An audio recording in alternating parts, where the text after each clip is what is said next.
Générique. Bonjour à tous et bienvenue dans La Flemme. On est aujourd'hui le 28 septembre et c'est la Saint-Conan. T'as remarqué que ces derniers jours on a que des noms nuls. Aujourd'hui le 28 septembre...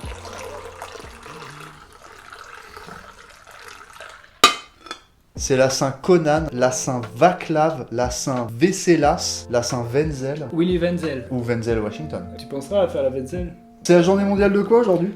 Avant d'introduire ma journée mondiale, Voilà. je rebondis sur ta vidéo du 14 septembre. Il y avait quoi sur la vidéo du 14 septembre? Tu parles d'un potentiel champignon qui pourrait transformer la population en zombie. Oui, j'ai vu que étonnamment c'était un épisode où on avait eu beaucoup de réactions. Ouais, On a carrément. reçu des messages et tout. Merci à vous. C'est improbable en plus, le cordyceps n'arrivera jamais dans nos vies. Hein. Bah, je crois que ça existe, hein. Oui, mais il y a même des gens, ils le mangent. Ah bon? Ouais, carrément. Là, c'est dans la cuisine chinoise. Oh, c'était ouf les Chinois, t'as vu ce qu'ils nous ont ramené il y a 3 ans? Je préfère pas en parler. Donc oui, tu voulais rebondir sur les zombies. Je vais pas rebondir sur les zombies car à mon avis, c'est pas élastique. J'ai trouvé une maladie pire que la tienne, qui moi, existe, qui est transmise par ton chien, par ton chat, et même ton furet. Alors que je fasse gaffe avec mon furet alors. Ah oui, évite de tripoter comme ça. Il se transmet également par les animaux d'élevage, type bœuf, type porc, type mouton, et voire même nos amis les chevaux. Ma maladie est mortelle dans 100% des cas. Elle Quoi s'attrape par une morsure ou par une simple griffure. Mesdames et messieurs, c'est la journée mondiale contre la rage. Tu penses peut-être que je parle d'une maladie du Moyen-Âge. Eh non mon pote, car aujourd'hui il y a encore 60 000 morts de la rage par an. Tu es précis cette semaine sur les chiffres, c'est J'ai génial. trop taffé. Ah, c'est trop bien. T'avais pas la flemme, hein? Non, j'avais pas la flemme. Mais n'aie pas peur, mon ami. La rage n'est plus en France depuis 2001. La rage est transmise à 99% par nos amis les chiens. Eh oui, c'est triste, mais ton chien veut te buter en secret. Et le 1%, je sais pas. Je sais pas ce que c'est le 1% des 99%. Bah, c'est probablement les furets, Ouais. les chevaux. Ça, c'est un coup du furet, ça. Je suis sûr que c'est les furets. Mais le furet, Avec t'es- leur tête tu de vois. ratatouille. Ouais, lui, il veut te buter en secret aussi. Tu sais, quand tu mets ton doigt là, tu sais, quand t'es en animalerie, t'es comme ça. S'il te mord et qu'il a la rage, it's finished for you. The rage against the machine. Comment savoir si tu as la rage? Je vais te décrire les symptômes. Premier symptôme, tu as une modification du comportement. Par exemple, tu bois ton café. Oh, il fait chaud aujourd'hui! C'est une maladie encéphalite. C'est-à-dire qu'elle te crée une maladie du cerveau. Un trouble du comportement. Deuxième symptôme, tu peux avoir des somnolents, de la fatigue ponctuelle, une baisse de régime. C'est chiant. Et plus rarement, tu peux avoir des troubles de motricité. Tremblement, incapacité de saisir, incapacité de démontrer, de te gratter le nez, de te toucher le cuir chevelu, ou même de remettre ton t-shirt. En gros, tu peux plus rien faire. Et tu peux même aller jusqu'au coma. Et après le coma... La seule chose qui nous sauve dans cette histoire, c'est que la maladie ne peut se transmettre que par des mammifères à des mammifères. Sommes-nous des mammifères? Oui. Donc on est dans la merde, les gars.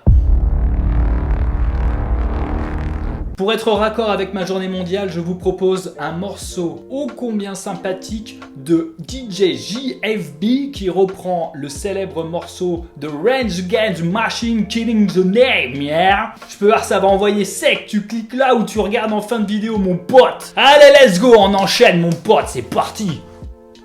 Pourquoi tu fais des effets stylés comme ça des années 90? Parce que c'est stylé frère. Bon allez, on passe à la suite. Comme vous l'a dit mon acolyte qui est parti dans un délire chelou de cow-boy, je sais pas ce qui s'est passé. Ouais.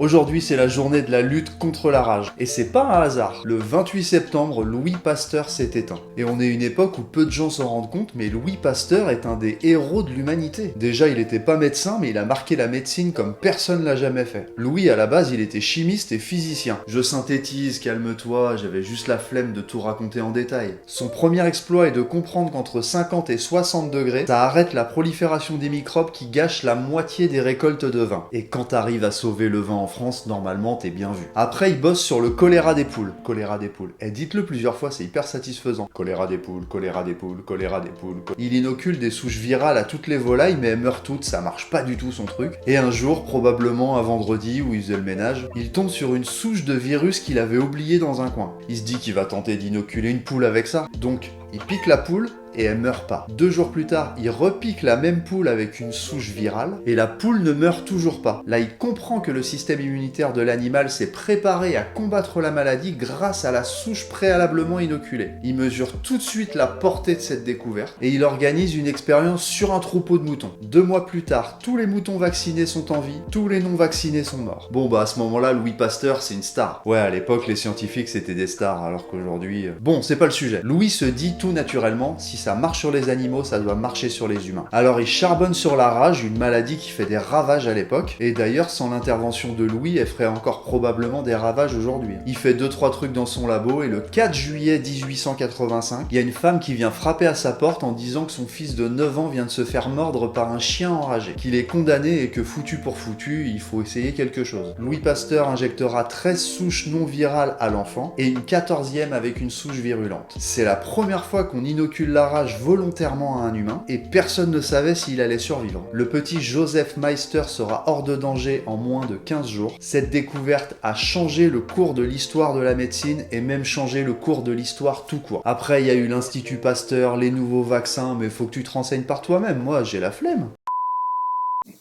The Rage Against the Machine. Choléra des poules, choléra des poules, choléra des poules, choléra des poules, choléra des poules, choléra des poules, choléra...